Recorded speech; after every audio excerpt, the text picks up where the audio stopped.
오늘 설교와 관계에 되는 영상물 두 개를 먼저 보고 오늘 말씀을 나누도록 하겠습니다. 먼저 시청해 주시기를 바랍니다. 여러분, 이 영상이 오래전에 그 에콰도르에 있었던 뉴트라이 미션 선교사들의 순교했던 이야기입니다. 근데 여기도 나오지만은 그의 추장이 짐 엘리엇을 죽였던 그 추장이 나중에는 복음을 영접을 하고 복음을 전하는 자가 됐죠. 그런데 이제 몇십 년 전에 이제 그 사람이 미국을 방문을 했어요. 미국을 방문을 해가지고 이제 이렇게 그 슈퍼마켓에 이렇게 같이 구경을 갔는데 미국 사람들이 이렇게 물건을 사고 크레딧 카드를 이렇게 끌고 그러니까 물건을 주고 이러니까 신기해가지고 이게 미국 사람들이 이상하다고 뭐가 이런 걸로 이렇게 하면 물건을 그냥 주더라고 이제 그랬던 적이 있습니다. 5명의 선교사가 총이 있었지만은 총을 쓰지 않고 그대로 죽었어요. 그대로 죽었습니다. 이렇게 며칠 그 땅을 밟은 지 며칠 만에 세상을 떠났죠. 참 뉴트라이 미션 선교사들이 이와 비슷한 이야기가 또 있습니다. 아마 그 이야기보다 더 전인데 아마 1940년대인가요? 똑같이 5명의 젊은 사람들이 남아메리카 볼리비아에 들어갔습니다. 남아메리카의 볼리비아에 들어갔는데 거기에 어떠한 아요레 부족이라는 부족에 들어갑니다. 똑같은 환경으로 죽었습니다. 5명이 거기서 다 죽었어요. 그렇게 됐는데 그 이야기를 참 제가 읽고 참 감명이 있었는데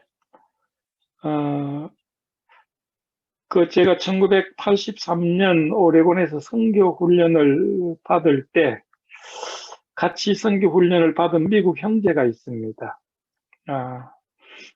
엘 베이컨이라고 그 미국 형제가 우연히 이야기하면서 자기 삼촌이 그 5명 중에 1명이라는 거예요. 그러냐고. 내가 그 이야기 잘한다고.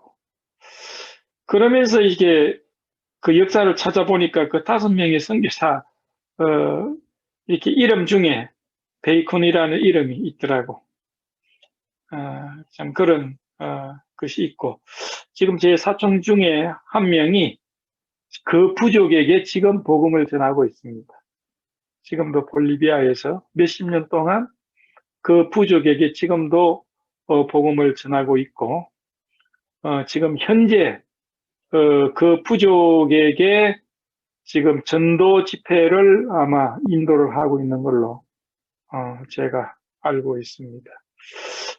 그리고 아까 여러분이 보시는 그 5명의 선교사들 그 부인들이 복음을 전했고 이제 그랬는데 제가 시카고에서 신학대학원을 다닐 때 신약 교수 중에 한 분의 부인이 그 5명 중에 1명의 부인이었어요. 재혼을 해서 그 부인이었다 이제 그런 이야기를 제가 들었습니다. 자, 우리는 그 기자들처럼 참 젊고 젊은 사람들이 부족 사람들을 접촉을 하다가 이렇게 복음도 제대로 전하지 못하고 세상을 떠나는 것이 이거는 낭비같이 보이지만은 낭비가 아니죠. 그걸 통해서 복음이 전파된다는 것은 얼마나 놀라운 일입니까? 우리 한국도 토마스 선교사가 영국의 토마스 선교사가 한국 평양 그 바다에서 딱 배에서 내리자마자 죽었습니다. 그러면서 성경을 던졌죠. 그것으로 인해서 한국에 복음이 씨앗이 뿌려지기 시작을 한 겁니다. 놀라운 이야기입니다. 그래서 오늘 우리가 이 선교에 대해서 좀 이야기를 하려고 생각을 합니다. 마태복음 28장 18절에서 20절을 우리가 잘 아는 구절입니다. 마태복음 28장 18절에서 20절 보면 예수께서 나와 일러 가라사대 하늘과 땅의 모든 권세를 내게 주셨으니 그러므로 너희는 가서 모든 족속으로 제자를 삼아 아버지와 아들과 성령의 이름으로 세례를 주고 내가 너희에게 분부한 모든 것을 가르쳐 지키게 하라. 볼지어다 내가 세상 끝날까지 너희와 항상 함께 있으리라 하시니라. 우리는 통상 이것을 지상명령이라고 이야기를 합니다. 가장 큰 명령이라 이런 의미죠. 여러분, 지상명령은 성경에 많이 찾아볼 수가 있는데 대표적으로 구약에서 지상명령이 있습니다. 구약의 지상명령은 하나님께서 아담에게 주신 명령이 지상명령이라고 볼 수가 있습니다. 아담에게 하나님은 그렇게 명령을 하셨습니다. 생육하고 번성하여 땅에 충만하라. 땅을 정복하라. 바다의 고기와 공중의 새와 땅에 움직이는 모든 생물을 다스리라. 이것도 주님이 하나님께서 아담에게 주신 가장 중요한 명령이라고 볼 수가 있습니다. 물론 마태복음 28장에 나오는 그 대표적인 지상명령이라고 볼 수가 있죠. 주님은 이 지상명령을 마태복음 28장에서도 이야기를 하셨고 또 마가복음 16장에서도 이야기를 하셨습니다. 누가복음 24장 46절에서 49절까지도 지상명령 똑같은 말씀이고 요한복음 20장 21절에서 23절도 같은 말씀입니다. 사복음서뿐만 아닙니다. 사도행전 1장 8절에는 이 지상명령을 다시 한번 반복하고 있고 이 지상명령이 어떻게 실현되어 가는가 하는 것이 사도행전입니다. 그래서 우리는 이 지상명령을 우리가 세 부분으로 나누어서 생각을 해볼 수가 있습니다. 첫째는 18절인데 주님은 하늘과 땅의 모든 권세를 내게 주셨다. 이거는 뭡니까? 주님이 하늘과 땅의 모든 권세는 우리 주님에게 있다는 것입니다. 위대한 선언입니다. 나는 온 우주의 주권자이고 땅과 하늘의 모든 권세는 나에게 있다. 위대한 선언입니다. 그 다음에 19절, 20절 전반부에는 그러므로 너희는 가서 모든 족속으로 제자들을 삼아 아버지의 아들과 성령의 이름으로 세례를 주고 내가 너희에게 분부한 모든 것을 가르쳐 지키게 하라. 두 번째는 위대한 명령입니다. 거역할 수 없는 명령입니다. 목숨을 걸고 지켜야 할 명령입니다. 10명의 순교자들이 아니 수백 수천의 우리 선배 순교자들이 이 명령을 따라서 가고 목숨을 버렸습니다. 세 번째는 위대한 약속입니다. 위대한 명령을 수행하는 자들에게 다음과 같은 위대한 약속을 주신 것이 20절 후반부입니다. 볼지어다 내가 세상 끝날까지 너희와 항상 함께 있으리라. 이거보다 더 놀라운 약속이 있겠습니까? 내 명령을 지키고 가는 자들에게는 내가 건강을 주겠다. 내 명령을 지키고 가는 자들에게는 내가 보호하겠다. 내 명령을 지키고 가는 자들에게는 부유하게 하겠다. 내 명령을 지키고 가는 자들에게는 장수하게 하겠다. 아닙니다. 그것보다도 더 완벽한 약속은 내 명령을 지키러 가는 자들과 나는 영원히 함께 하겠다. 이것보다 더 완전한 약속이 있겠습니까? 하늘과 땅의 모든 권세를 가지신 만물의 창조자이시며 만물의 주권자 예수 그리스도께서 우리와 함께 늘 계시겠다는 약속보다 더 완전한 약속은 없는 것입니다. 예수 그리스도에게 왔던 자들만이 이 명령을 가지고 갈 수 있어요. 예수께 왔던 자들만이 갈 수가 있습니다. 예수께서는 제자들에게 먼저 come, 오너라 그렇게 말씀하셨어요. 그리고 난 다음에 go, 가라 이렇게 말씀을 하시는 것입니다. 마태복음 10장 1절에 보면 예수께서 그 12 제자를 부르사 그랬어요. 불렀어요. 제자들이 왔습니다. 그 다음에 6절에 보면 가라 하면서 전파하여 말하되 천국이 가까웠다 하고 예수 그리스도에게 진정으로 온 자들만이 진정으로 복음을 들고 갈 수가 있습니다. 여러분 예수 그리스도에게 온 자들입니까? 그렇다면 여러분은 예수 그리스도의 명령을 가지고 갈 수 있는 자격이 있습니다. 그럼 우리는 어떻게 갈까요? 어떻게 갈까요? 나는 선교의 소명을 입지 않았는데 그럼 이 명령을 수행할 수 없다는 이야기입니까? 저는 그렇게 생각하지 않습니다. 우리도 어떤 방면으로든지 이 명령을 지키는 자들이 될 수가 있어요. 갈 수가 있다는 이야기입니다. 어떻게 가야 할까요? 첫째는 마음으로 가야 합니다. 마음으로 가야 합니다. 사도 바울은 로마와 스바나, 스페인이죠. 스바나가 그의 마음속에 있었어요. 그래서 그는 늘 마음속에 나는 로마로 가야 한다. 그리고 로마에서 스페인까지 가야 한다. 그 당시는요. 스페인은 세상의 끝이었어요.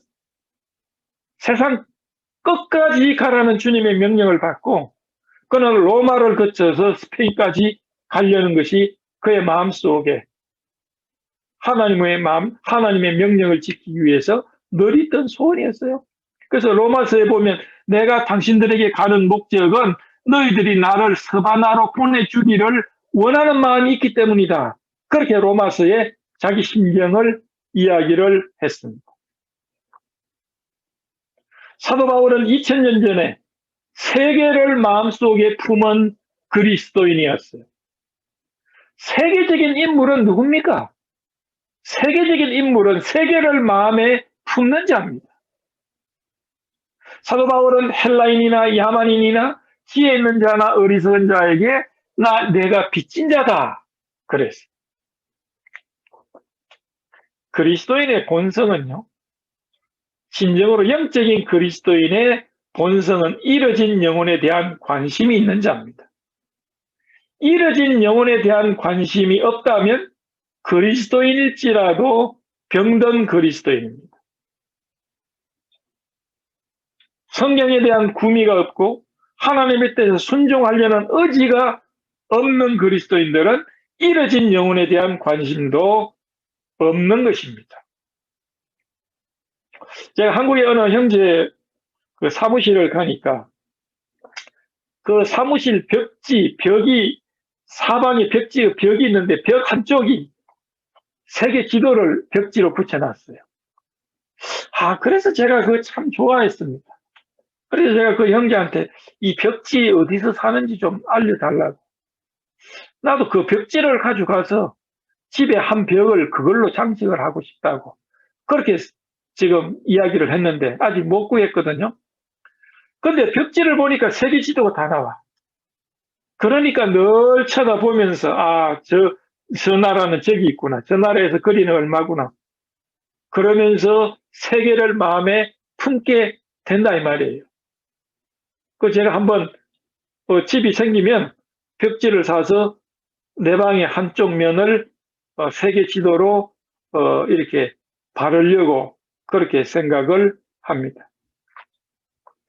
여러분요, 지난 시간에는 우리가 우주가 얼마나 큰가, 인간이 얼마나 적은가, 지난 시간 제가 뭐라고 그랬습니까?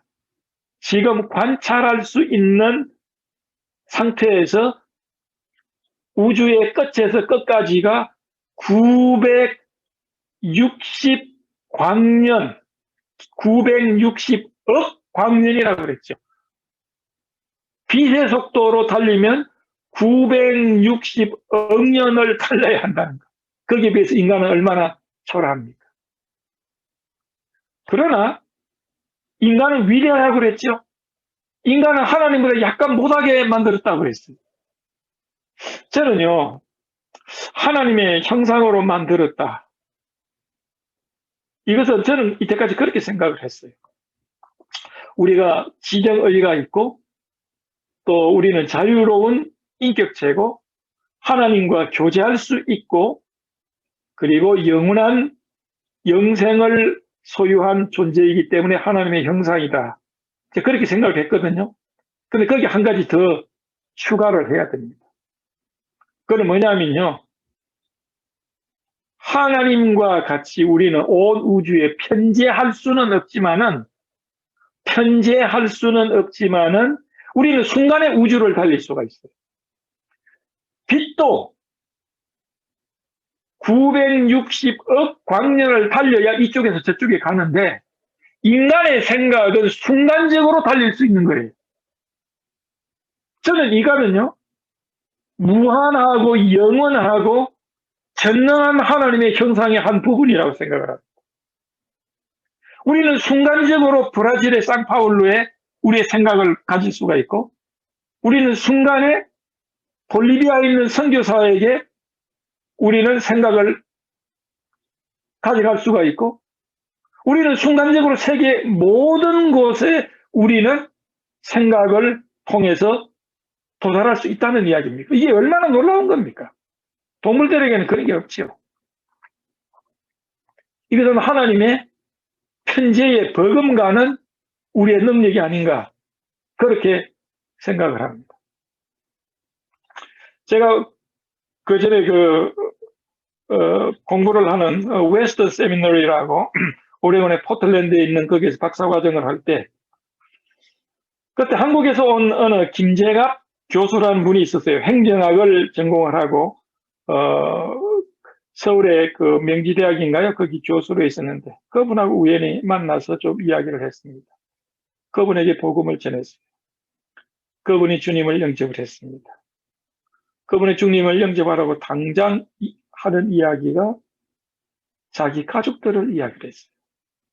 가족들의 영혼을 걱정했습니다. 이것이 우리가 마음으로 가는 겁니다. 우리는 지상명령을 성취하기 위해서 첫째, 마음으로 가야 합니다. 두 번째, 우리는 지상명령을 순종하기 위해서 기도로 가야 합니다. 또한 기도로 갈 수 있습니다. 하나님은 우리에게 주변 영혼들에 대한 부담을 주시는 것은 그들을 위한 기도로 통해 그들을 구원하시기를 원하신다는 사인으로 저는 이해가 되어집니다. 우리 마음속에 어떤 사람이 부담이 있다면 그는 하나님께서 우리를 기도를 통해서 그에게 복음을 전하는 기회를 주시는 것, 그런 이유로 부담을 주시는 것이라고 생각을 합니다.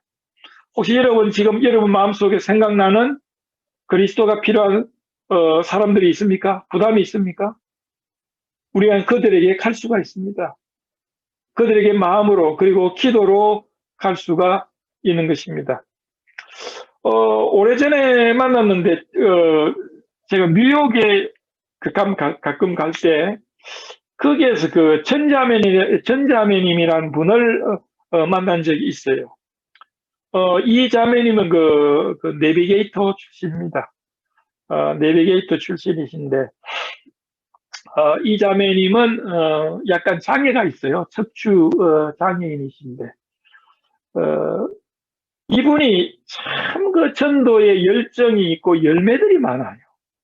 예, 자매님이신데 그렇게 구원받는 역사가 많습니다. 이분이 이제 내비게이터에서 복음 전하는 법을 배워서 그런지 복음에 대한 영증이 있고, 그리고 네일샵에서 일을 하시는 분이었어요, 그 당시에. 그래서 네일샵에 오는 분들에게 복음을 전하는데 그렇게 열매가 많아요. 근데 그분이 그 복음의 열매가 많은 이유를 가만히 살펴보니까 이분의 복음을 전하는 방식 중에 한 가지 참 감명 깊은 것은 뭐냐면, 복음의 열매가 있으니까 주변의 자매들이 또 누구에게 복음을 좀 전해달라고 요청을 해오는 경우가 많답니다. 그런데 이 자매님은 누구를 좀 만나주세요, 복음을 전해주세요 하면 안전합니다. 자기가 그 영혼을 위해서 간절하게 3번 이상 기도하기 전에는 영혼을 만나지를 않아요. 3번 이상 간절하게 기도하고 난 다음에 그 영혼을 만난다는 겁니다. 저는 그것이 그분에게 열매가 많은 하나의 그 이유가 아닌가, 그렇게 생각을 합니다. 다음과 같은 구절이 참 제 마음속에 도전이 되는 구절이 있어요. 기도를 한 후에는 기도 이상의 것을 할 수가 있다. 그러나 기도하기 전까지는 기도 이상의 것을 할 수 없다. 다시 한번 말씀드릴까요? 기도를 한 후에는 기도 이상의 것을 할 수 있지만 기도하기 전까지는 기도 이상의 것을 할 수 없다. 그 전자매님에게 딱 맞는 이야기 아닙니까? 기도는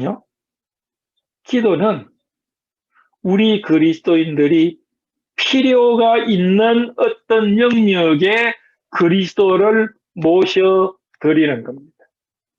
자, 우리에게 어떤 필요가 있어요. 우리에게 어떤 문제가 있습니다. 우리에게 우리에게 있는 문제가 있다면, 기도는 뭐냐면 예수 그리스도를 그 문제, 그 필요에 모셔드리는 겁니다. 우리에게 어려움이 있다면, 우리에게 문제가 있다면 기도로서 주님이 우리 문제에 개입하시게 하는 것, 이것이 기도입니다. 어린아이들은 여러 면의 어른들 귀감이 되죠. 어린아이들이 어려운 문제가 있으면 어떻게 합니까? 엄마를 다급하게 부릅니다. 그럼 엄마가 와서 그 아이에게 처한 환경 속에 엄마가 개입을 하죠. 바로 그런 겁니다. 그런 의미에 어린아이들은 어른보다 훨씬 훌륭해요. 우리 한국의 초창기에 김익두 목사님이라는 분이 계셨어요. 참 구령에 참 능력 있는 깡패 출신이죠. 선천 깡패로 유명했던 분 아닙니까? 근데 이분이 이제 복음 전도자가 돼가지고 북한의 선천에서 전도 활동을 했습니다. 수없는 핍박을 받았어요. 10달 동안 산하를 누벼도 아무도 구원받는 역사가 없는 거예요. 10달을 동안. 그래서 절망을 하고 산에 올라가서 울면서 기도했어요. 울면서 기도했어요. 그 다음날 어떤 총각이 주님을 영접을 했어요. 어떤 총각이 10개월 만에 처음으로 주님을 영접을 했습니다. 그 다음에 이어서 어느 부인이 영접을 했는데 눈이 이렇게 까져가지고 눈이 뒤집혀 있는 어느 부인이 주님을 영접을 했답니다. 그 다음에 어떤 일이 벌어졌느냐 하면 상투를 이렇게 탁 털은 4명이 구원을 받았어요. 그래가지고 이 6명으로 교회가 설립이 되었습니다. 근데 그렇게 해서 시작된 이 교회에서 나중에 11명의 목회자가 나왔습니다. 기도가 참 놀라운 것이죠. 기도를 한 후에는 기도 이상의 것을 할 수 있지만 기도하기 전에는 기도하기 전까지는 기도 이상의 것을 할 수 없다. 김익두 목사님이 그 원리를 잘 보여주는 것 아닙니까? 어떻게 가야 합니까? 마음으로 가야 합니다. 두 번째, 기도로 가야 합니다. 세 번째, 성령으로 가야 합니다. 성령으로 가야 합니다. 베드로는 성령의 지시로 고넬료 가정에 복음을 전했지 않습니까? 사도행전 10장입니다. 빌립은 성령의 인도로 에티오피아 사람 네시에게 복음을 전했습니다.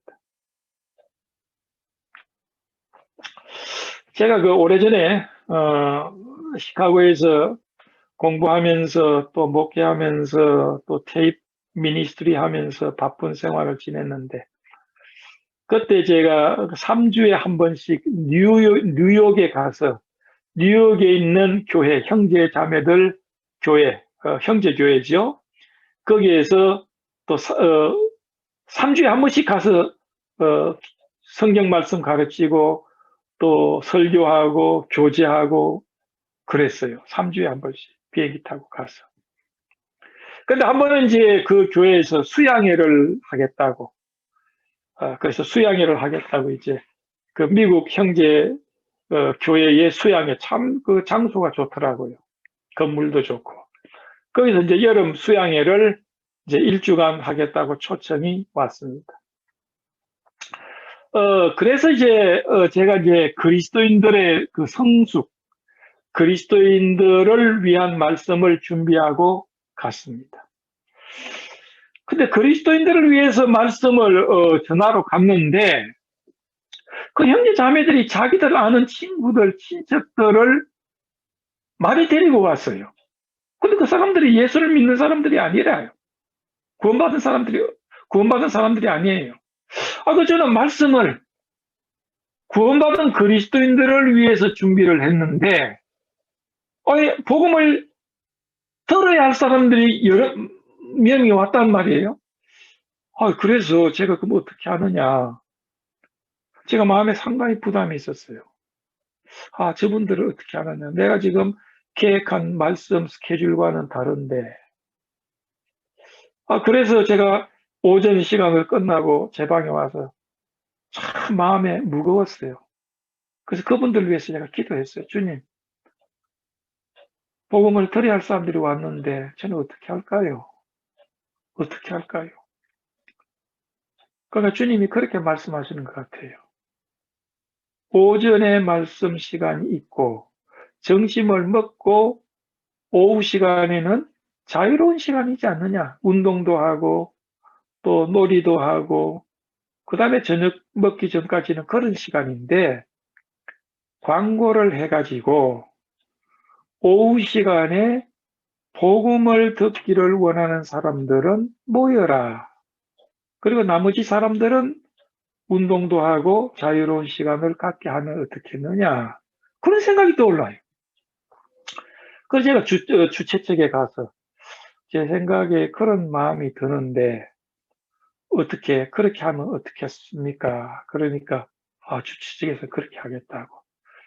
그래서 오전 시간에 끝나기 전에 광고를 했어요. 자, 오후 시간에는 자유로운 시간이니까 운동할 분들은 운동하시고 그리고 혹시 오후 시간에 복음을 전할 시간을 갖겠으니 복음을 듣기 원하는 분들은 이곳에 다시 모여주시기 바랍니다. 식사가 끝났어요. 오후 시간이 됐습니다. 가보니까 다 왔어. 다 왔어. 믿는 자가 안 믿는 자가 다 와가지고 있어. 그때 정말 성령의 역사가 있는 시간이었어요. 복음을 전했는데 참 충만한 시간이었어요. 충만한 시간이었어요. 그때 여러 명이 구원받았어요. 그때 노스캐롤라이나의 그린스보로에서 온 가족이 있었는데, 그 그린스보로에서 온 가족의 그 가장 되시는 분이 그 미국 주로 흑인들 다니는 그 대학의 그 조경학과 교수예요. 조경학과 교수인데 그분이 한국에서 그전에는 이화여고 교사였어요. 그리고 그 규율 잡는 규율 잡는 선생을 뭐라고 그럽니까? 이렇게 막 잘못하면 뭐라고 그러고 그런 교사였는데 아주 우락부락하게 생겼어요. 그 사람도 왔어요. 가족도. 그린스보로에서 왔어요. 이 복음을 전하는데 중간 정도 되는데 이 어른이 그 당시 제가 젊었을 때 30대 초반이니까 이분은 그때 뭐 40대인지 50대인지 막 눈물을 막 줄줄줄줄줄 주체를 할 수가 없는 거예요. 또 여러 명이 눈물을 흘리고 주체를 할 수 없는 거예요. 정말 충만한 시간이었어요. 그리고 끝났어요. 끝나는데 형제들이 그분한테 가서 축하합니다. 어떻습니까? 그러니까 제발 나를 가만히 두라고. 알고 보니까 그 이화 여고 나온 사람들한테 물어보니까 그 사람 이름 알더라고. 예, 예. 그 사람 이름. 그 사람 별명이 오징어였다고 그러더라고. 나중에요. 얼마 후에 그분이 저한테 초청을 했어. 우리 여기 와서 좀 이야기 좀 해달라고. 그래서 제가 갔다 왔어요. 예. 우리 마음속에 부담이 있을 때 성령께서 우리 마음속에 부담을 주셔서 잃어진 영혼에게 우리는 가게 합니다.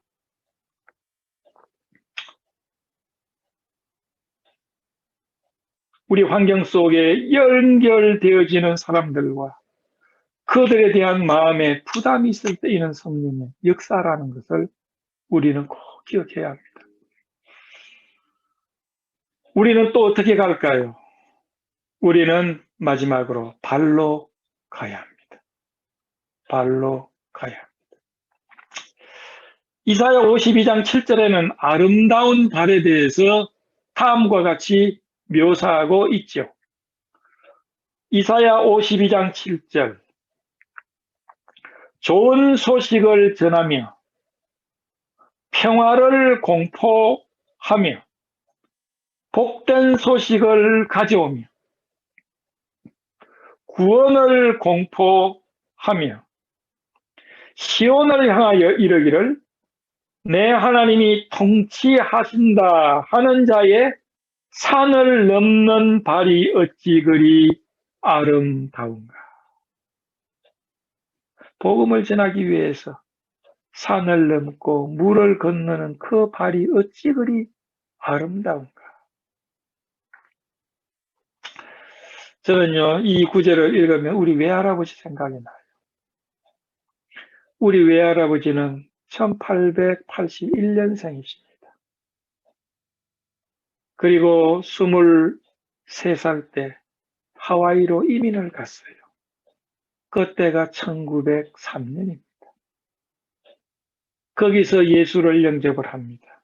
그 이야기를 다 못합니다. 그리고 전도자가 됩니다.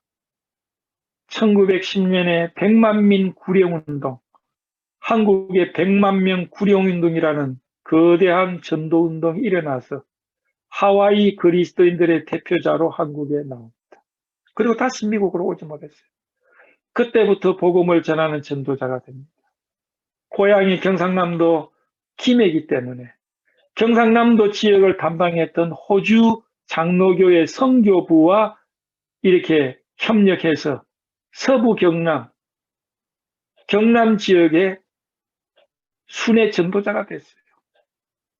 우리 어머니 이야기 들으면 아버지가 나가면 몇 달간 집에 돌아오지 못했대요. 물을 건너고 산을 건너서 어느 마을에 가서 복음을 전하고 또 산을 건너서 그 다음 마을에 복음을 전하고 피팍도 많이 받고 위험도 많이. 그렇지. 그 당시는요. 그 당시 지금으로부터 100년 전입니다. 100년 전이에요. 그 당시 교회가 어디 있습니까? 제 고향이 경상남도 함양인데 저희 교회 올해 80년, 90년 된 교회입니다. 그 교회도 우리 외할아버지가 복음을 전해서 생긴 교회예요. 그 교회에서 목사가 열 몇 명인가 20명인가 나왔습니다. 우리 외할아버지 자손 중에 목사들이 10여 명이에요. 저까지 포함해서.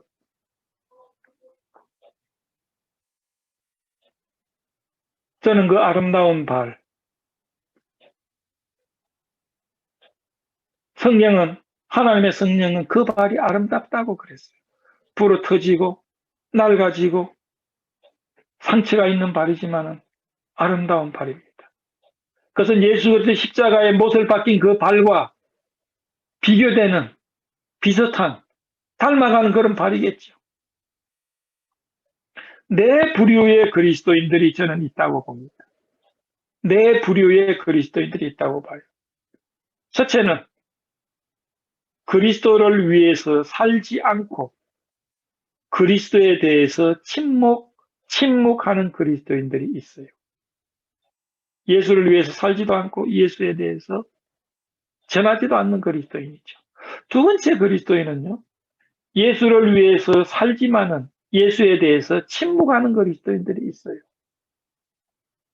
세 번째는 예수를 위해서 살지 않은데 예수에 대해서 말하는 그리스도인들도 있습니다.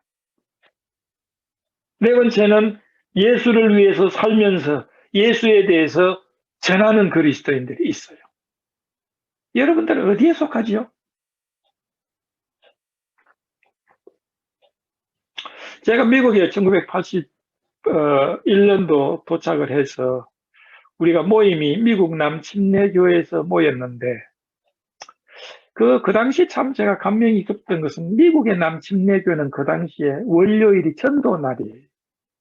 주일날 다음에 월요일이 전도날이라. 그것이 미국 침례교회 전통이었어요. 그래서 예를 들면 주일날 새로운 영혼들이 방문을 했다. 그럼 월요일날 그 영혼들을 방문을 하는 목적이 있고, 두 번째는 그런 사람이 없더라도 월요일날은 모여서 뭐 가가호 방문을 한다든지 이렇게 방문을 하는 날이에요. 그래서 월요일날 꼭 퇴근하고 난 다음에 식사를 간단하게 하고 교회에서 모여서 전도하러 가는. 근데 지금 그거 다 없어졌어요. 지금 그거 다 없어졌습니다. 몰라. 지금도 하고 있는 침례교가 있는지 모르지만은 세상이 그렇게 많이 변해졌습니다. 참 전도는 재밌는 거예요. 요즘에 제가 전도를 많이 못해서 참 아쉽고 또 부담이 되는데 전도만큼 정말 우리의 영혼을 빛나게 하는 것이 없어요. 그 얼마 전에 그 포틀랜드 오레곤의 그 김영규 집사님 부부의 김영규 집사 그때 그 코로나 걸려가지고 우리가 기도 많이 했지만 지금은 거의 다 나았대요. 나아서 건강해지고 그랬다는데 저는 그 부부를 가끔 생각하는데 1980년대 이제 우리가 그 교회가 시작이 되고 얼마 후인데 아주 갓 결혼한 참 미남 미녀 1.5세 부부가 우리 교회를 들었었어요. 너무 잘생기고 너무 예쁜 신랑 신부 방금 결혼해가지고 온 교회에 딱 들었으면 얼마나 참 좋은지 모르겠어요. 남편은 이제 원자력 발전소를 만드는 그 엔지니어라. 예. 부인은 이제 또 대학을 나와서 이제 새로 왔기 때문에 좀 잡도 지금 찾고 있고 그러는 건데. 언젠가 그 부부가 간증을 하는데 자기들이 LA에서 결혼을 하고 뭐 여러 가지 사정도 있어가지고 아리조나 피닉스의 원자력 발전소를 짓는 거, 그게 이제, 그 다음에 벡텔 회사라고 유명한 세계적인, 이게 건설사지요. 거기에 원자력 발전소 엔지니어로 이제 오면서 자기들이 이제 LA에서 차를 타고 쫙 이제 피닉스로 오는데 뒤쪽으로 이렇게 황혼이 지더라는 거예요. 그렇게 아름다운 황혼이 차 뒤편으로 쫙 지는 것을 보면서 그들이 기도했대요. 정말 우리가 예수를 알고 예수를 잘 믿을 수 있도록 우리에게 좋은 교회를 허락해 주시고 정말 예수와의 관계에 있어서 우리가 정말 새로 되길 원한다. 그렇게 기도하고 왔대요. 그리고 우리 교회 온 거예요. 그래서 그 영혼이 부담이 돼서 이제 제가 그랬어요. 그러면 나하고 로마서를 공부합시다. 좋다고. 그래서 남편이 퇴근하고 난 다음에 이제 로마서를 공부를 하기 시작했어요. 그러니까 바쁘지 와가지고 뭐 빨리 밥 먹고 샤워하고 이제 그다음에 이제 근데 이제 로마서를 공부하고 얼마 이제 로마서 3장 정도 복음을 전할 때가 됐는데 저는 이제 약속을 하면 약속을 꼭 지켜요. 시간을 꼭 지킨다 이 말이에요. 그래서 시간 넣는 걸 참 저는 싫어하는데 어떻게 가다 보면 그 사람들에게 복음을 전하려고 막 가다 보면 너무 일찍 와. 그 일찍 오면 그 사람들이 정신을 못 차려요. 왜냐면 막 그래서 제가 파킹장에서 기다려요. 기다리면서 이제 시간이 되면 들어가는데 그날도 좀 일찍 왔어. 그래서 그날 그 부부의 복음을 위해서 간절히 기도했어요. 그리고 이제 정각에 들어갔어. 그날 그 부부가 주님을 영접을 했어요. 그날 주님 영접을 했어. 근데 이제 그 이야기만 하면 막 눈물을 줄줄줄. 지금도 그래. 그 이야기 하면 눈물을 줄줄줄. 줄줄줄. 나보다 한 살 적어요. 예, 남편은. 참 그 부부가 그렇게 우리를 생각을 하고. 그래서 이제 그 코로나가 끝나고 나가지고 한번 보고 싶다고, 한번 보고 싶다고.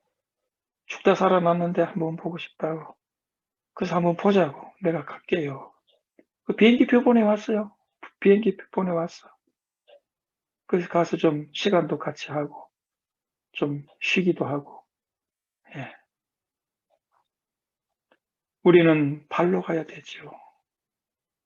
우리는 마음으로 가고, 기도로 가야 하고, 성령으로 가야 합니다. 사도행전 22장 21절에 예수께서 바울에게 그랬어요. 떠나가라. 내가 너를 멀리 이방인에게로 보내리라. 사도 바울은 고백했습니다. 내가 선한 싸움을 싸우고 나여 달려갈 길을 마치고 나를 위한 면류관이 예비되어 있을 것이다. 주님은 가라 했어. 근데 사도 바울은 걸어갈 수가 없었어요. 너무 명령이 놀랍고 아름답고 고귀하고 자기의 구주가 자기의 주인이 가라고 했기 때문에 걸어갈 수가 없었어. 그는 뛰어갔어요.